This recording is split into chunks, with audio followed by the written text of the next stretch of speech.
Hi, I'm Swanson, one of the WESOS success strategists. And WESOS posed a few questions of me that I'm gonna try to answer today. So the first question is, what is it about being a coach that I find most fulfilling? What I love about coaching is that I really get a charge out of seeing other people transform and being able to play a role in the transformation and the change that other people can go through when they tap into their highest potential. As a mindset coach, there's three areas that I focus on. It's your beliefs, your attention, and the actions that you take. When someone gets those three areas aligned, their beliefs, their attention, and their action, they become just absolutely unstoppable. And I just get a thrill out of being part of that process. That kind of energy and power are exhilarating to witness. You know, it's like seeing a transformation, or more accurately, maybe it's like seeing an awakening of something that's been lying dormant in someone. I have a lot of education and coach training and a background leading the professional development function at Discover Card. And what's so exciting to me about coaching is that it allows me to draw on all the strengths that I've cultivated in those experiences. My interest in self-improvement and development goes way back. Been a fanatic about it since high school. My mom gave me a book it was published in the 60s called Psycho-Cybernetics by Maxwell Maltz. Maxwell Maltz, he's my favorite, old school. Maltz was a cosmetic surgeon, and his experience was he would get really freaked out because he would make these really transformative surgeries. And, we're talking about people that had like a debilitating disfigurement of some kind. So he'd transform their appearance, but they wouldn't get the results or the satisfaction that they were looking for, kind of like the life changes that they were hoping to achieve by making those physical changes. Well, what Maxwell Maltz found was that while their outward appearance was changing, their self-image remained static. And so the surgery just didn't have the life-altering impact that he would expect. So what Maltz discovered was that to get that kind of transformation in your life, what you have to do is really overhaul your belief system.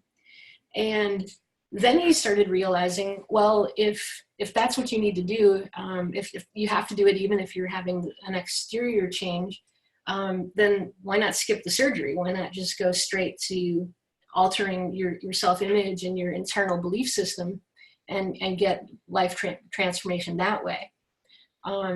So his conclusion was that someone's outer success can never rise beyond the one that you visualize internally. So I was so interested in these kinds of topics that I decided to study psychology in college. For my undergrad, and then I went on to study to get an MBA and also a PhD. So I have this eclectic background that includes topics like mythology and consciousness. And I see consciousness as critical because has to do with how we manage our attention and our awareness. So I feel really blessed and lucky to be a life coach because it allows me to play to all my strengths. So I get to see people transform. I get to leverage my love of learning. I get to generate creative solutions with people. And it also allows me to practice compassionately listening and accompanying others on their journeys. So the next question that WESOS asked is, why would someone seek out a coach? I think the main drivers that I often hear about are people feel stuck or overwhelmed. In some cases, people have a pretty good idea of what they should be doing. They have actions that they want to be taking in their life or their business, but for some reason they can't motivate themselves to take that action.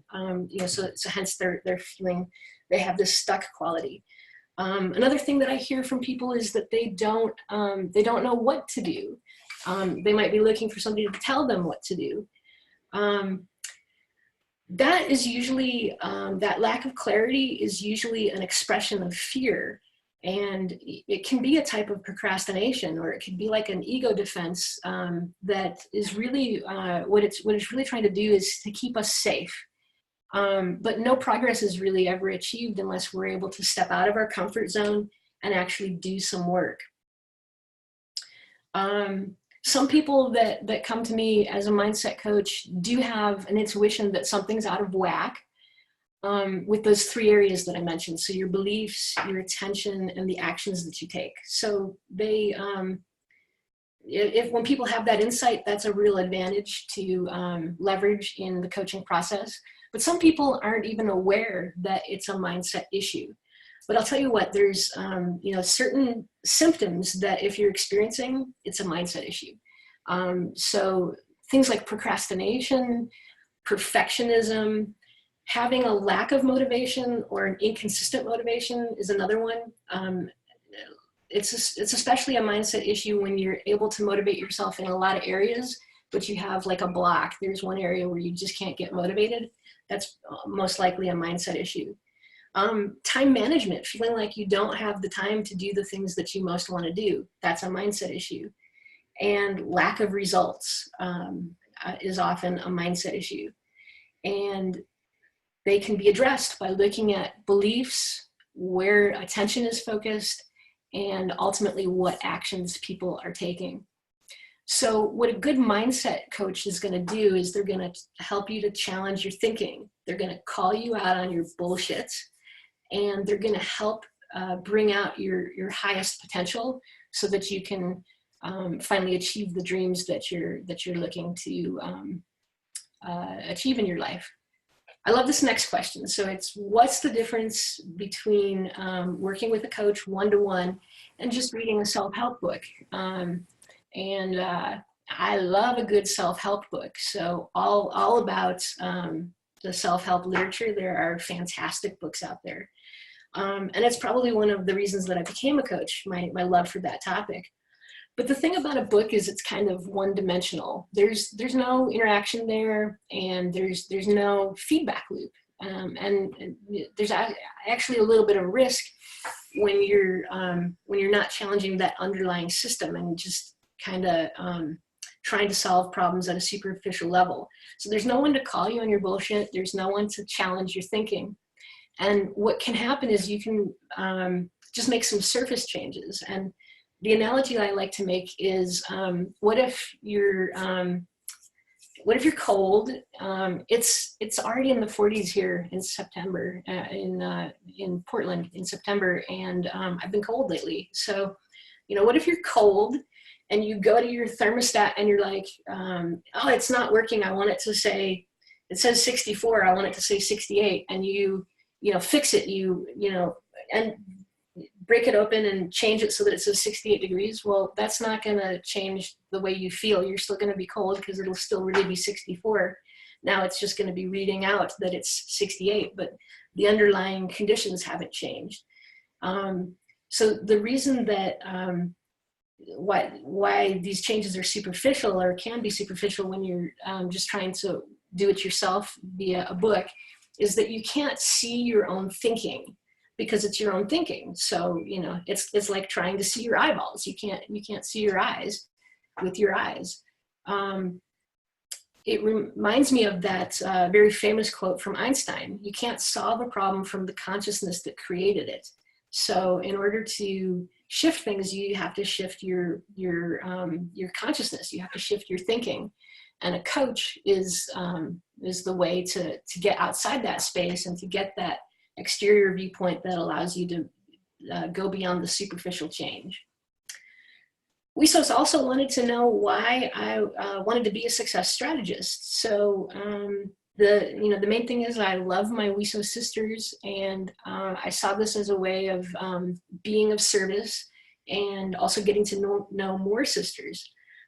I just want to spread the word to people that mindset matters.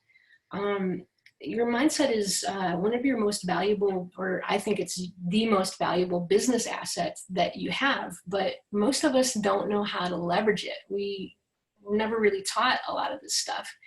And it goes beyond not leveraging it. The problem is that we can be undermined by our thinking, or when we're not disciplining our mind and using it in an intentional way. So at WESOS, we like to pose the question, you've probably heard it at the end of WESOS meetings. We pose that question of, what would it mean for your life and your business if you surrounded yourself with sisters or with women who refuse to let you fail? And so I bring up that quote for two reasons. So one is that this is my way of contributing to that. So I want to see people fail. I want to contribute to their success. But I also, in the spirit of that WESOS question, I kind of adopted it for myself. So I like to ask the question of, what would be possible if you changed your mental game?